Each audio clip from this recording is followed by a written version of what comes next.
उसी परिवर्तन के रास्ते पर चल पड़ा है। মোদি মমতার পাল্টাপাল্টি কর্মসূচিতে উত্তাল পশ্চিমবঙ্গের রাজনীতির ময়দান।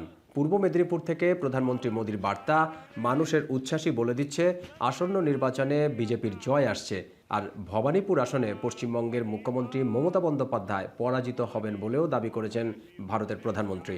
टीएमसी की चीट और चीटिंग वाली दुर्नीति, ये सब बीजेपी बंद करके ही रहने वाली है।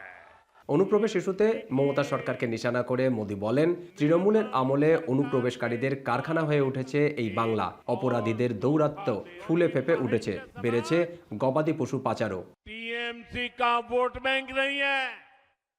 অন্য রাজ্য থেকে আমদানি করে বাঙালিদের মাছ খাওয়াচ্ছেন মমতা। রসিকতা করে এ কথাও বলেন মোদি। প্রধানমন্ত্রীর অভিযোগ, ভোট ব্যাংকের জন্য ধর্মের ভিত্তিতে সংরক্ষণের রাজনীতি করছে তৃণমূল কংগ্রেসের সরকার। মনে করি বাংলায় যারা থাকেন তারাই বাংলার নাগরিক। আমরা জবাবে মোদিকে একহাত নিয়েছেন মমতাও।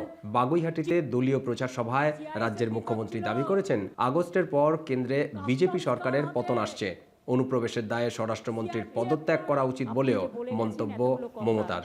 আমরা নাকি অনুপ্রবেশের কারখানা করেছি। আমি প্রশ্নটা আপনার কাছে ছুড়ে দিলাম, তাই যদি করে থাকি তাহলে আপনার বিএসএফ কি করছিল? আমাদের হাতে বর্ডারের দায়িত্ব নেই।